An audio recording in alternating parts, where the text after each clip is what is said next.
우리는 모두 다 행복하게 살기 원합니다. 그리고 잘 살기를 원합니다. 이제 우리가 행복하게 살고 잘 사는 것 중에 하나가 우리의 마음을 다스리는 거죠. 마음이 자꾸 흔들립니다. 마음이 바람에 흔들리는 갈대처럼 흔들리기도 하고, 마음에 여러 가지 문제들이 있고 시기와 질투와 어려움과 분노와 이런 일들이 나게 되는데, 오늘 이 시간에 여러분과 함께 다루고 싶은 주제는 질투심을 어떻게 다스립니까? 라고 하는 주제입니다. 질투심을 어떻게 다스리게 되는 것인가? 여러분, 질투는요, 가장 가까운 사람 사이에서 일어나는 마음의 감정의 변화죠. 그래서 형제들 사이에서 질투합니다. 친구들 사이에서 질투를 하게 되죠. 그리고 같은 업종의 사람들끼리 질투를 하게 됩니다. 그래서 이 질투는 두 사람 혹은 세 사람 그룹들과 비교하면서 생기는 감정 중에 하나이죠. 질투란 무엇인가라고 하는 질문에 토마스 아켐퍼스라고 하는 분이 이렇게 이야기를 했어요.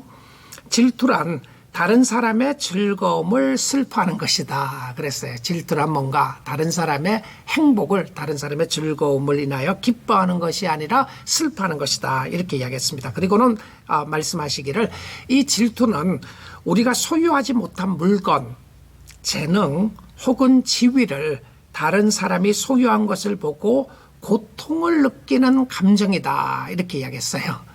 그러니까 질투에 대한 것은 물질적인 것도 있고 재능적인 부분도 있고 은사적인 부분도 있고 지위적인 부분도 있고 육체적인 부분도 있고, 나는 저 사람보다 뭐 더 잘생기지 못했다, 뭐 이런 여러 가지 상황 속에서 느끼는 자신의 고통이죠. 그러니까 이 질투의 마음이 너무 아프게 하는 것이죠.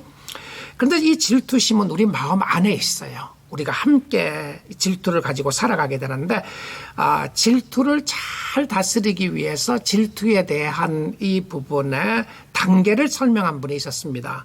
리베카 퍼펫이라고 하는 분이요, 하나님의 마음에 합한 사람이라는 책에서 그녀는 질투심에는 4가지 단계가 있다고 그렇게 이야기를 하고 있어요. 첫째는 비교하기 위한 것이다. 비교하기 때문에 일어나는 비교하는 단계라는 것이죠.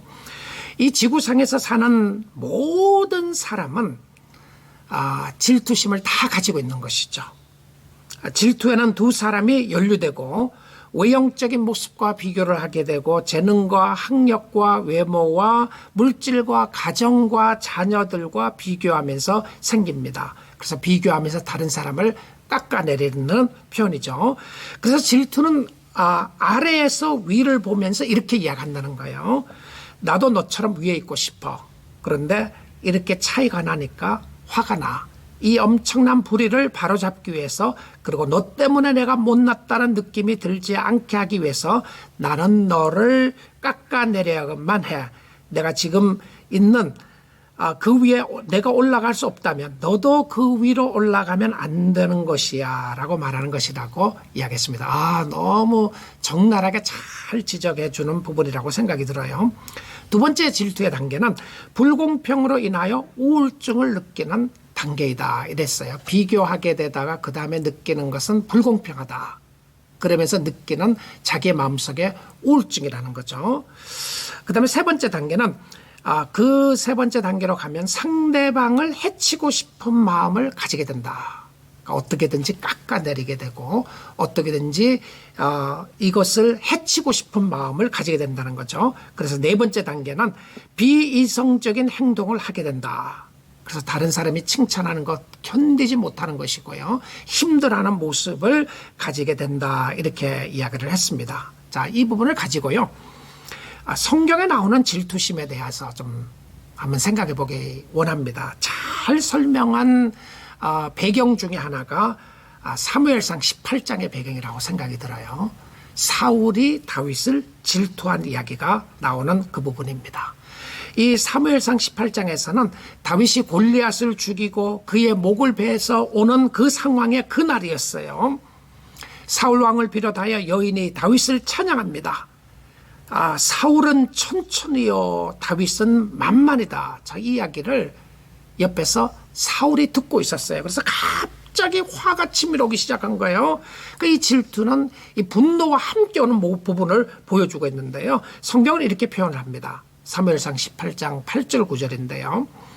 사울이 그 말에 불쾌하여 심히 노하여 이르되, 그러니까 질투를 통해서 불쾌함과 분노가 일어나게 되면서 다윗에게는 만만을 돌리고 내게는 천천만 돌리니 그가 더 얻을 것이 나라 말고 무엇이냐 하고 9절에 그날 이후로 사울이 다윗을 주목하였더라.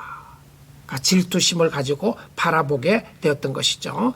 자, 무엇이 문제였나요? 첫째는요, 사람들이 비교를 했어요.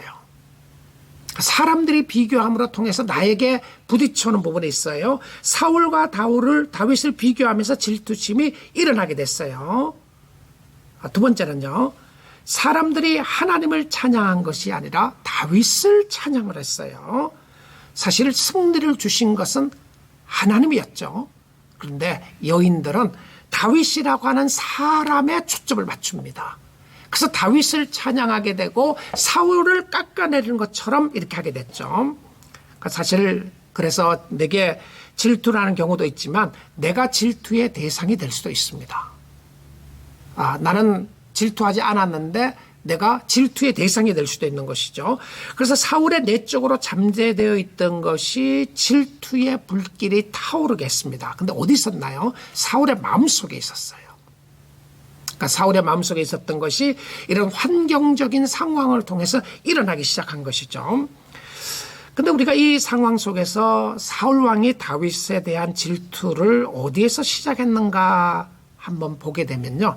자, 몇 가지를 좀 확인해 보면 외형적으로 나타나는 모습은 다윗이 전쟁에서 승리하고 난 이후에 여인들이 사울과 다윗을 비교했을 때부터 일어났습니다. 사실 비교는 늘 불공평합니다. 비교는 늘 불공평해요. 비교하면서부터 시작하게 되는 것이죠. 그래서 성경적인 모습에서 성도들의 마음속에 있는 질투심의 근본적인 근거는 좋으신 하나님을 인정하지 않기 때문에 그렇습니다. 그러니까 내 마음속, 실질적으로 내 마음속 깊은 곳에 있는 질투의 뿌리가 무엇인가 하면 하나님의 좋으심을 인정하지 않는 것이죠. 그래서 질투라는 죄 뒤에 숨어있는 진짜 죄는 우리가 하나님께 대항하고 있기 때문이다. 우리는 그분의 선하심에 대하여 동의하지 않는다. 우리는 근본적으로 하나님이 나에게 공평하지 않다고 생각하기 때문이다. 루베카 퍼펫이라는 분이 했던 고백이었습니다. 그러니까 성도들로서 마음속에 느끼는 이런 질투심은 결과적으로 하나님께 대하여 불공평하다고 생각을 하게 된다는 것이죠. 자, 사울은 왕이 된 후에 그의 삶 속에 하나님을 인정하는 것보다 사람들이 어떻게 생각하느냐가 늘 중요했습니다. 성도들이 왜 질투하는가? 좋은 일에도 왜 질투하느냐 하면 결과적으로 하나님을 보지 않고 사람을 보기 때문에 그렇다는 것이죠. 사람들의 인기에 의하여 사울이 왕이 되었어요. 그래서 사람들의 눈치를 계속 보게 되었습니다. 하나님의 말씀보다 사람들의 이야기가 더 크게 들렸던 것이죠. 하나님은 보지 못하고 사람들만 보이게 되었어요. 그래서 이 질투는 자기와 이해관계가 있을 때만 나타나는 감정인데요. 하나님과의 관계와 또 이웃과의 관계에서 일어나는 부분이죠. 그런데 자기와 상관이 없는 사람이 잘 되는 것에 대하여는 우리가 전혀 문제가 되지 않아요. 어차피 자신에게 아무런 해나 이득을 끼치지 않는다고 생각하기 때문에 그렇습니다. 질투는 상대방 때문에 내가 깎아내림을 당한다거나 아니면 상대방 때문에 내가 이익을 얻는다거나 상대방과 비교하면서 생기는 그런 부분인데요. 자신과 관계가 없는 일에 대해서는 우리가 상당히 관대하게 생각할 수 있습니다. 다른 사람이 화내면 왜 그런 걸 질투하느냐, 뭘 그거 갖고 그래, 뭘 그거 갖고 화를 내냐 그러지만 나와 관계가 있는 사람들 사이에서는 내가 질투하는 모습을 보게 된다는 것입니다. 여러분 생각해 보십시오. 만약 다윗이 사울의 왕가에 위협하다고 생각이 들지 않았다면 사울은 다윗에게 질투할 이유가 하나도 없었습니다.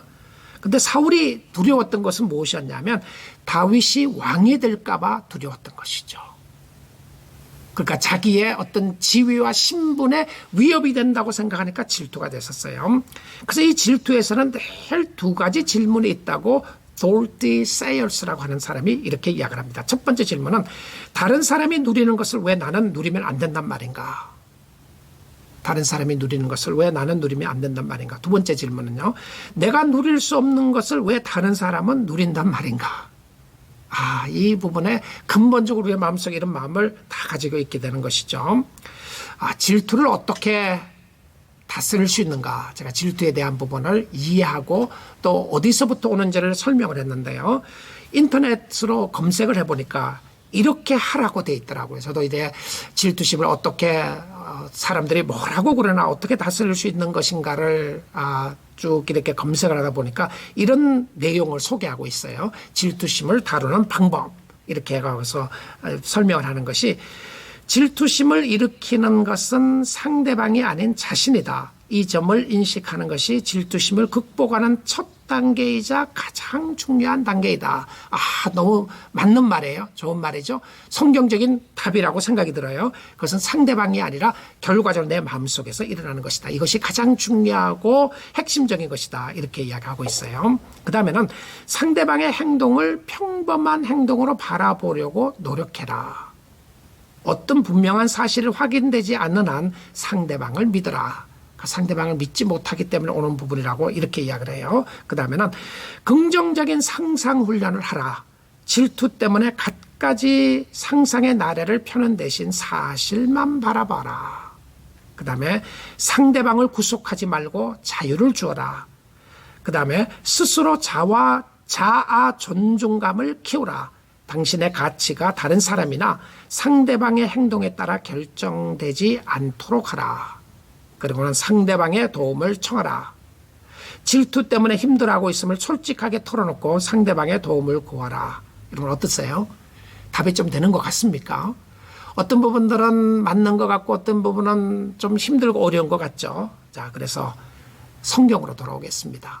이것과 함께 성경으로 돌아와서 보게 되면 성경에서는 질투심을 어떻게 다루고 있는지를 한번 보게 되면 다윗의 입장에서 질투심을 당하고 있을 때는 그가 복수하려고 하지 않습니다. 그리고 하나님의 계획을 인정했죠. 하나님이 다윗을 왕으로 세웠는데 그런데 그가 가는 길은 험악했습니다. 이해할 수 없고 알 수 없는 어려움을 당할 때에 하나님을 의지하는 방법을 배워갑니다. 여러분이 잘못한 것이 없음에도 불구하고 괜히 상대방이 여러분을 인하여 여러분 때문에 질투하고 있을 때에 다윗을 보면 잘 알 수가 있습니다. 그런 하나님을 신뢰하고 나아가고 신뢰하면서 하나님을 의지하고 나아갑니다. 그 다음에 질투심을 회개하는 방법으로 성경적인 모습을 제가 몇 가지 원례를 말씀드리면 첫째는요. 죄악된 마음을 고쳐주시도록 회개하는 마음입니다. 질투 자체는 우리의 마음속에 있는 것인데 질투로 인하여 내가 사랑해야 될 사람을 사랑하지 못하고 질투로 인하여 사람을 파괴하게 되고 질투로 인하여 사람을 비난하게 되고 질투로 인하여 그 사람을 깎아내리게 되는 그 마음이 내 마음에서 온 것을 솔직하게 하나님 앞에 인정하는 것입니다. 여러분, 실질적으로 질투심으로 인하여 파괴된 사람은 다윗이 아니라 사울이었다는 사실을 기억하셔야 합니다. 그래서 두 번째는요. 하나님이 당신에게 주신 것을 인하여 감사하는 겁니다. 하나님이 나에게 주신 것을 인하여 감사하는 것이죠. 늘 비교하면 감사가 없어져요. 다름을 인정하고 자신에게 주어진 것에 대해서 감사하고 우리는 은사가 다릅니다. 재능이 다르고 탤런트가 달라요. 어떤 사람은 더 많이 주시고 어떤 사람은 적게 주셨어요. 이걸 비교하게 되면 질투하라고 주신 것이 아니라 나에게 주어진 것을 인하여 감사하는 훈련을 하는 것입니다. 세 번째로요. 질투심을 극복할 수 있는 세 번째 원리와 의미는 무엇이었냐면 나의 존재 가치를 하나님 안에서 지속적으로 찾는 겁니다. 나의 나되는 것은 하나님의 은혜라고 하는 부분이죠. 나는 하나님의 영광스러운 자녀이다라고 하는 것을 계속 되새기십시오. 그 사람이 가지고 있는 것, 그 사람이 더 있는 것 때문에 질투하는 것이 아니라 나의 나됨은 하나님의 은혜라고 하는 이 부분이 있을 때 감사하게 되는 것입니다. 네 번째는요, 사랑할 수 있는 능력을 주시도록 하나님 앞에 간구하는 것입니다. 우리는 다 약합니다. 우리의 마음속에 이런 질투심이 킥긴되고 분노와 어려움과 힘들이 있을 수 있을 때에 하나님 앞에 기도함으로 이것을 이겨낼 수 있는, 사랑할 수 있는 힘을 주시도록 기도하십시오. 오히려 그 대상을 향하여 사랑할 수 있는 마음으로 바뀐다면 우리는 하나님 앞에서 이 부분을 잘 해결할 수 있으리라 믿습니다. 사랑하는 성도 여러분, 우리가 주위를 돌아보면 힘들고 어려운 부분들 속에서 질투할 수가 있어요. 질투의 대상이 될 수 있습니다. 그러나 우리의 자신들을 오늘 또 다시 하나님을 바라보시고, 여러분을 세우신 분이 하나님이시고, 여러분을 그곳에 있게 하신 분이 하나님이시고, 여러분에게 먹을 것과 입을 것을 주신 분이 하나님이신 것을 알기에 하나님 앞에 감사하는 것이 질투심을 해결할 수 있는 은혜의 길이고 축복의 길인 줄 믿습니다. 기도하겠습니다. 하나님 감사합니다. 우리의 마음속에 끊임없이 일어나는 여러 가지 갈등과 아픔과 어려움을 통해서 우리의 연약함을 보게 하고 우리의 죄성을 보게 합니다. 그때마다 좌절하거나 절망하거나 비난하거나 낙심하지 않게 하시고 오히려 하나님 안에서 자신을 발견하며 주께 가까이 가도록 축복하여 주옵소서. 예수님 이름으로 기도드립니다. 아멘.